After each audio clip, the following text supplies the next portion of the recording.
In 1992, the Food and Drug Administration decided that genetically modified organisms were the functional equivalent of conventional foods. They arrived at this decision without testing GMOs for allergenicity, toxicity, antibiotic resistance, and functional characteristics. The aim of the seed industry is $1 trillion of profits from royalties every year. And the aim is no farmer should have access to their own seed. The aim is every farmer should be forced into the market every year.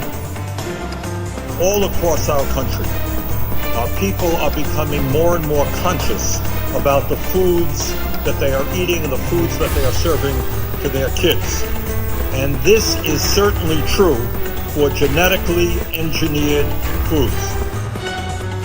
Americans have a right to know if their food is genetically engineered.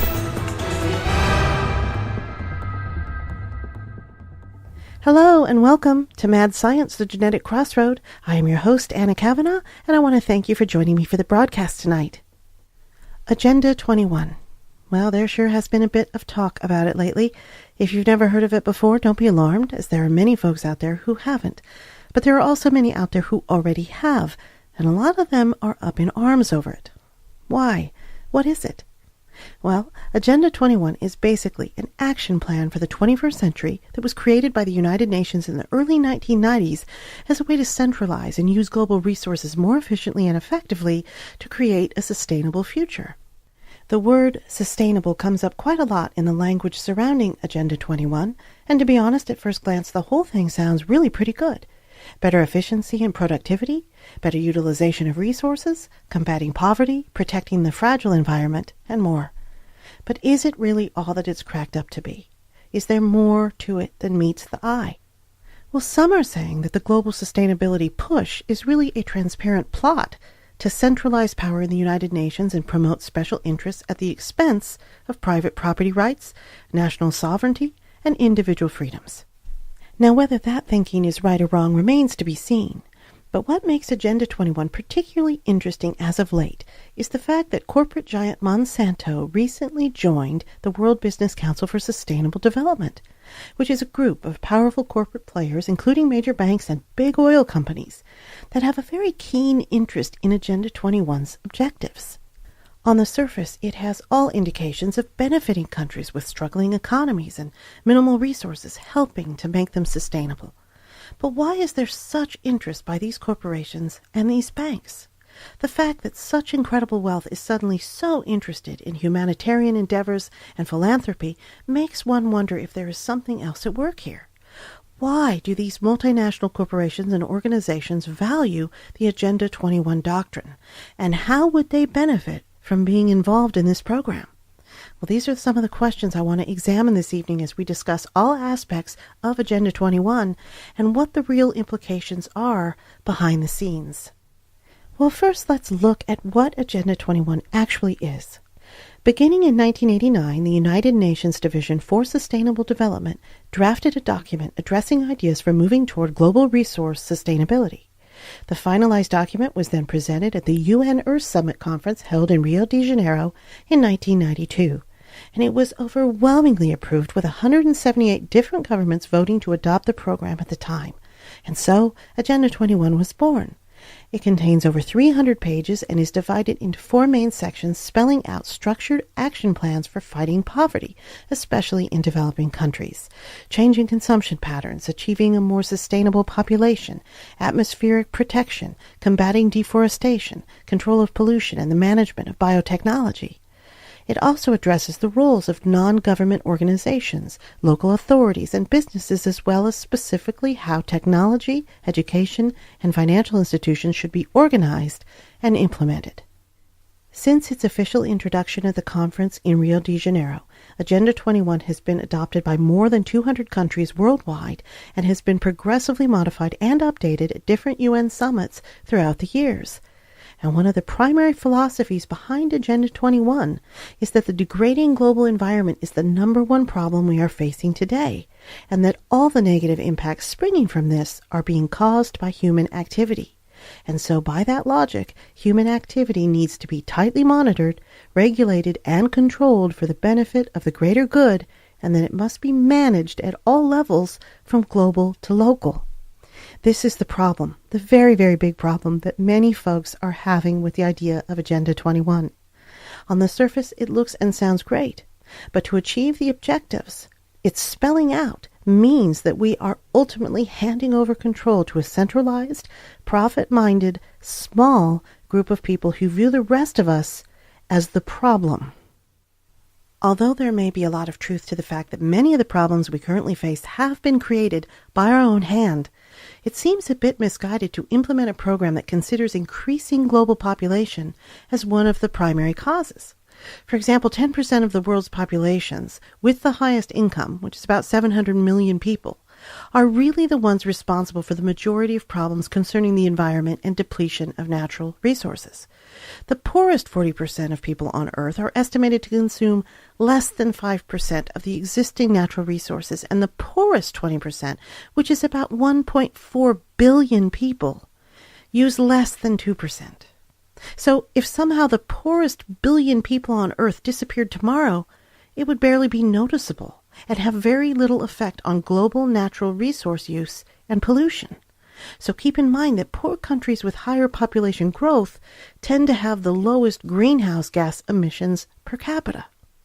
But on the other hand, if the richest 700 million people were to accept a more average standard of living, then resource use and pollution could be drastically reduced by as much as half of what it is now.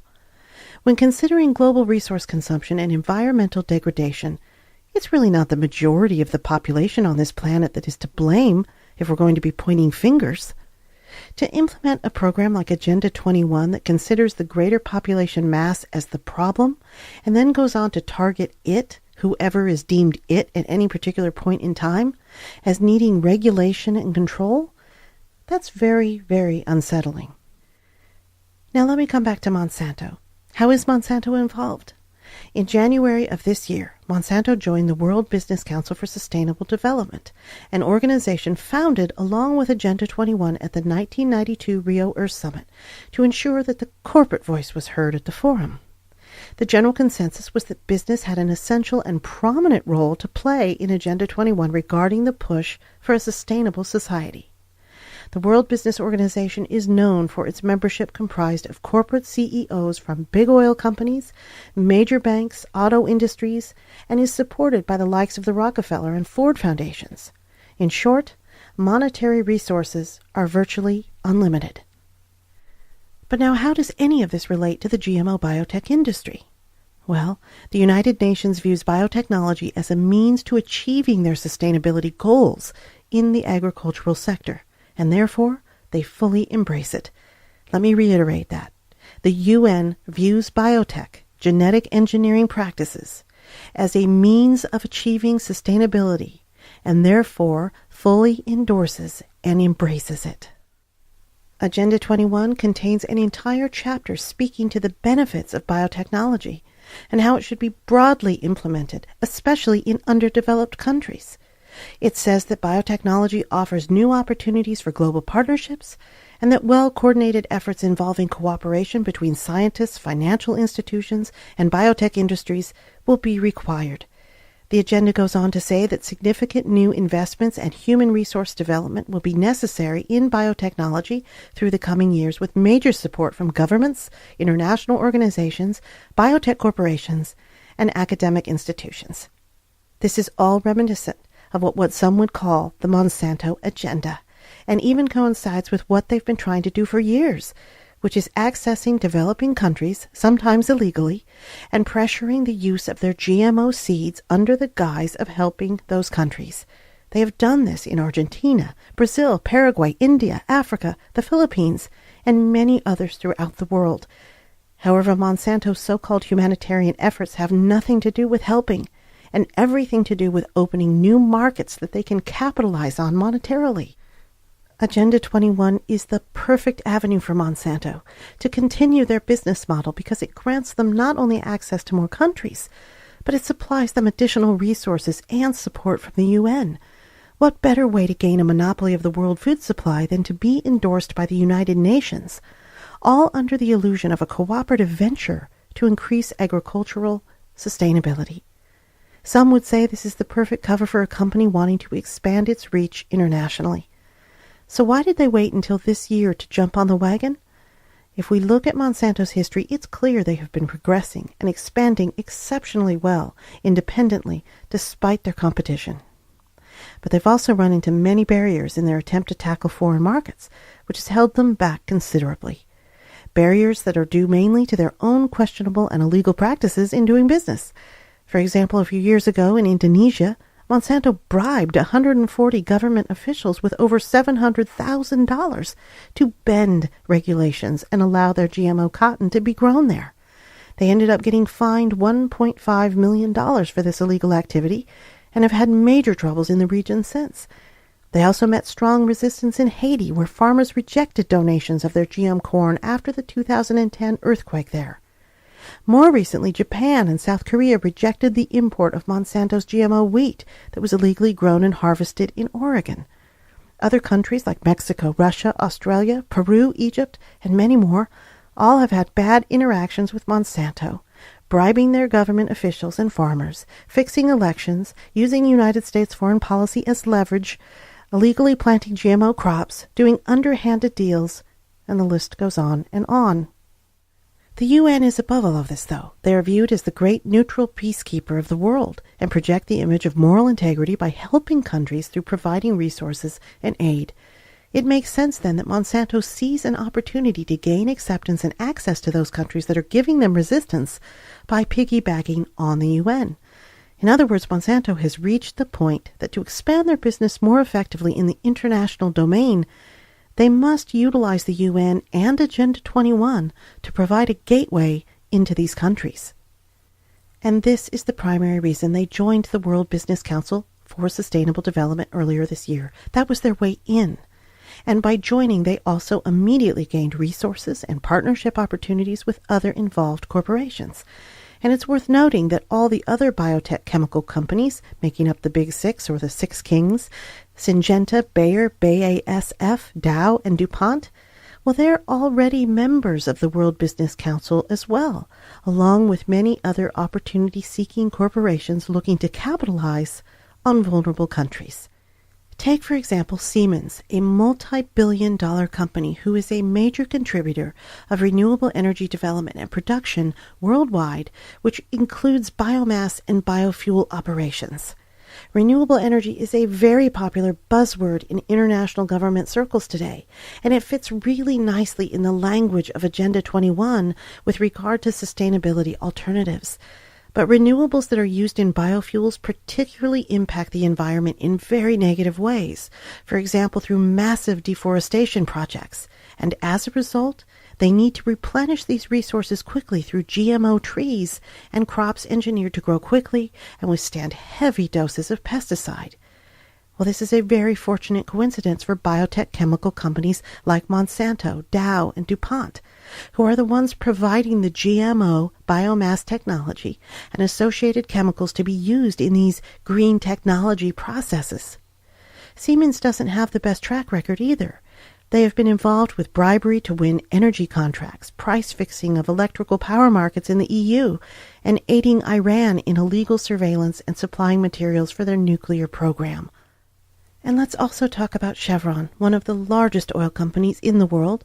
They are also a member of the World Business Council and new partners to Monsanto. Chevron is guilty of some of the worst environmental and human rights abuses in the world.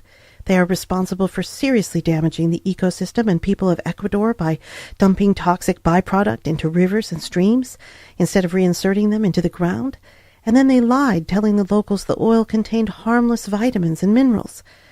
And last year, Chevron came under fire in Brazil for carelessness in an offshore spill.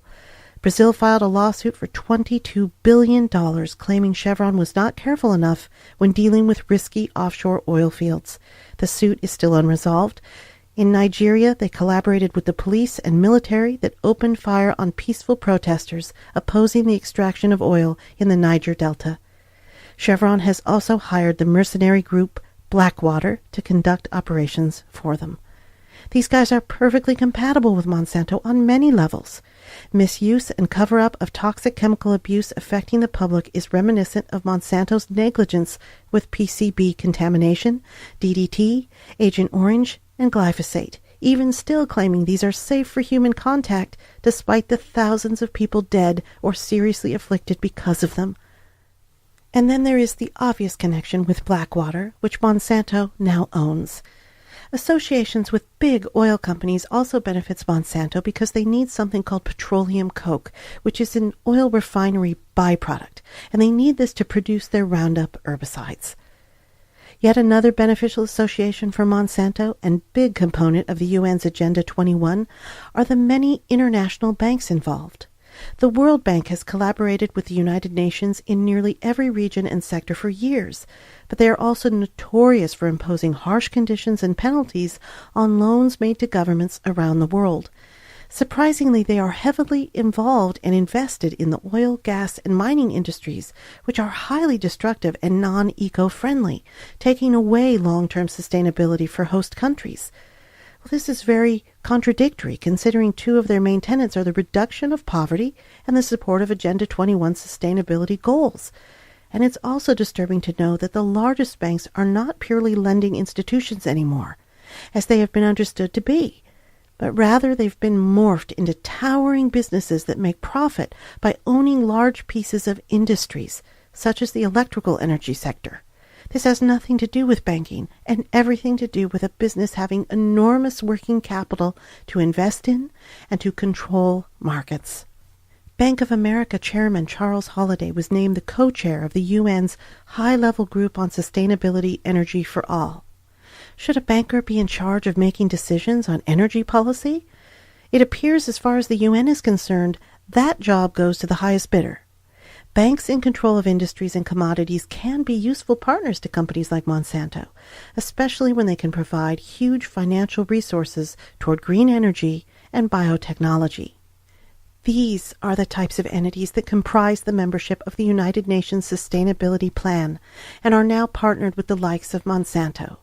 These are the companies and banks that would have the rest of us believe they are genuinely interested and concerned for the welfare of the world's populations.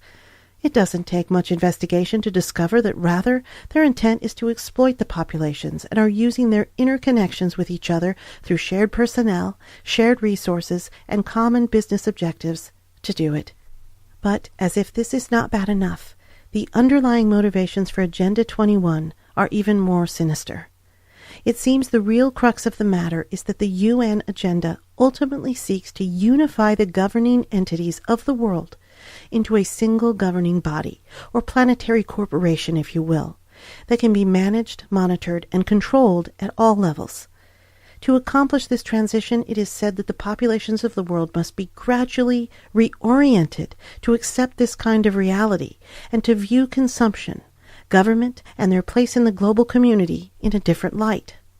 The real aim is that consumption of resources will become more tightly monitored and controlled under the guise of conserving the environment and will be sold to the public as being for the sake of the greater good, and therefore individual rights must be surrendered. The essence of the agenda requires that every aspect of human life, opinions, lifestyles, behavior, education, agriculture, law, industry, and more, needs to be reshaped to conform to new international standards, standards that will ultimately move us toward a universal government. It is speculated that the formation of such a thing is not a matter of if, but a matter of when, and the when may be sooner than we think. Now to some, this may sound like activist rhetoric, but it isn't. I have to be honest, I was initially skeptical when I set out to research this topic, but the historical record doesn't lie. Who is behind the UN, and how did they get this idea in the first place? Well, it didn't start with them. Extremely wealthy and influential families like the Rockefellers have for years promoted the idea of a single government. The Rockefeller family has traditionally been exceedingly involved in international affairs since the early 20th century, and they are credited with actually funding the genesis of the United Nations in 1945. The current UN headquarters in New York City was built on land owned by the Rockefellers. The truth is that the Rockefellers, along with a small handful of other very powerful families, exert untold influence on international affairs and the United Nations to this day. And they have also consistently promoted the ideology of globalism, which is the view that one nation should project political power on the rest of the world. It is no surprise, then, that the UN also holds this view, which raises the question of who, then, is really at the helm.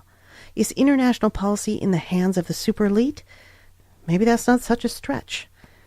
Knowing this may shed new light on the true motivations of the banks and corporations involved with the UN Sustainability Plan.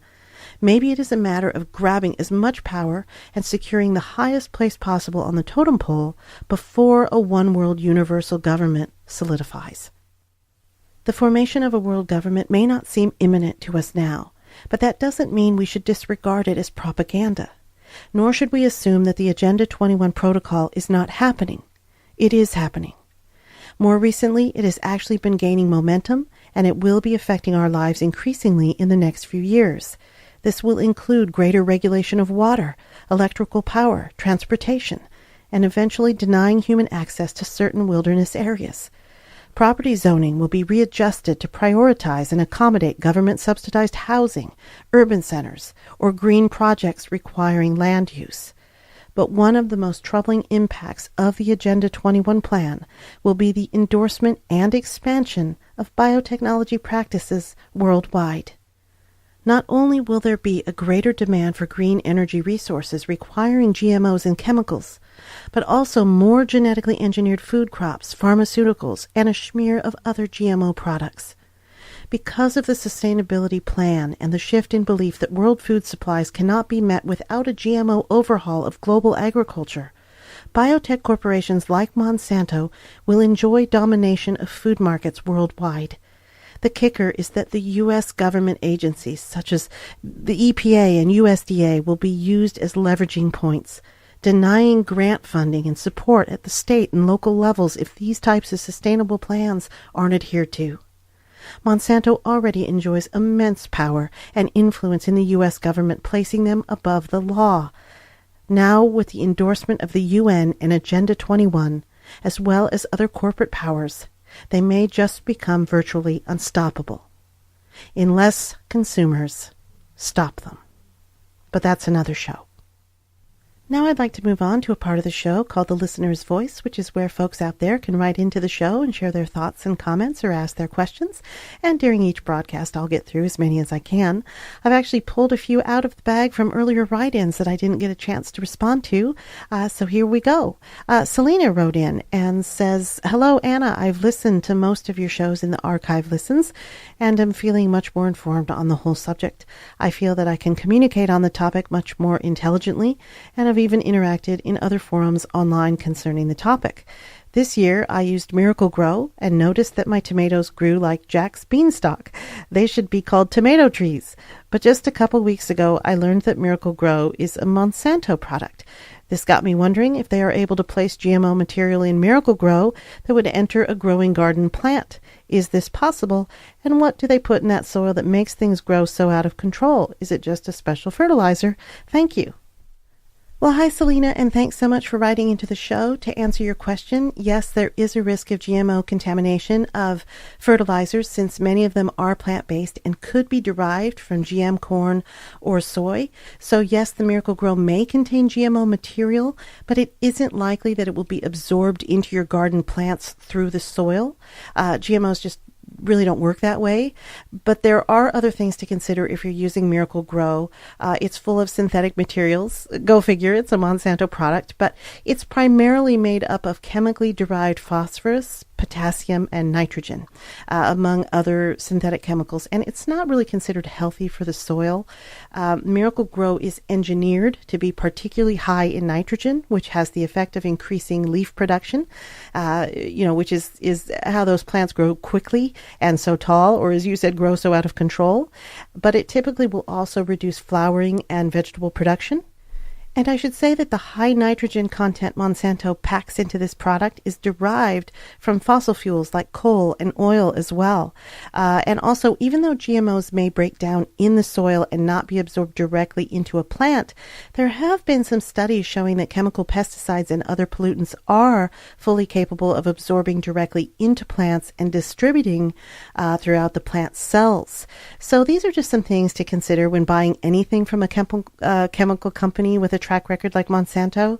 The fact is we can't know every ingredient in their product Miracle-Gro, but it may be worthwhile to investigate other soil alternatives. I'd check into organic soils made from your own compost if possible. So I hope this helped, and thanks again for writing into the show. And next up, we have Larry Goodman. Larry writes, "Hey there, Mad Science. Great show. I'll get right to my question. I live in California and followed the GMO labeling issue brought up in ballot measure 37 last November. I was extremely disappointed it did not pass. However, since that time, I've heard that some states have now passed GMO labeling laws, Connecticut and Vermont. I was wondering if you could add anything to that information through your sources, and if there are any other states following suit. I have heard that my state will be giving it another crack in the near future. We'll see. Thanks in advance if you decide to use my letter in your show." Hi, Larry. Well, we've almost got it. Connecticut and Maine are the only two states that have passed GMO labeling bills. But there is a small, or maybe not so small, catch. The bills are considered provisional, which means that they don't really take effect unless other states join in and pass labeling laws as well. So, for example, in order for Connecticut to have its GMO labeling law go into effect, 4 other states must also pass the same legislation with the requirement that one state borders Connecticut. And Maine is also bound by the same requirements. And Vermont passed the labeling bill through the House, but is still waiting on the Senate, who are expected to vote on it next year sometime. Labeling legislation or ballot initiatives have actually been introduced in 25 other states so far, but it's not clear yet how many will actually adopt these. But states like New York and Washington are strongly considering it, and this is all exciting news because it shows that awareness of the GMO issue is increasing and that lawmakers are beginning to reflect what the majority of U.S. citizens who know about the issue have been wanting for a really long time now. Things are also happening at the federal level, too. The Senate Appropriations Committee voted very recently to give the FDA funding to label genetically modified salmon, assuming that they approve the fish, which it's expected that they will, of course. As I'm sure you already know, they don't require labeling of any GMOs at this time, using the argument that it would be too costly. So now that the money would be there to pay for it, will they label or not? It's going to be interesting to see. In any case, it looks like the right for folks to know what's in the food they eat is starting to become recognized as a legit issue, much to the chagrin of the biotech and food industries. And mandatory labeling of GMOs is still a ways off in the United States, but we're getting there. We're getting there. Thanks for writing in. And with that, I'm afraid I've run out of time in this segment. If you would like your question or comment to be featured on the show, I would love to hear from you. Just pay a visit to the website at www.geneticcrossroadradio.com and follow the link to the listener's voice. Once there, just fill in the form and send me along your thoughts. I'll feature as many as I can during each broadcast. Your voice, it really does matter and will help make a difference in both the future of our food and our human health. This show is a conversation, and that's where all change begins. So let's get talking. And I also want to tell you about the Facebook page for the series. If you are enjoying the show and would like to participate in some more interactive communication, I'd love for you to come and give it a like and join in at www.facebook.com/Anna Kavanaugh Mad Science Genetic Crossroad. And I'm also on Twitter at www.twitter.com/GMO Mad Science. Thank you for listening to Mad Science, the Genetic Crossroad. Please join me every Tuesday for more on GMO. Tonight we're broadcasting on Wednesday, of course, but next week things will get back to a normal schedule beginning Tuesday, August 6th, and I hope you'll join me for next week's broadcast. If we destroy nature, surely nature will destroy us. For while we may hold dominion over nature, we do not possess its wisdom. Until next time, be well, be healthy, and be informed.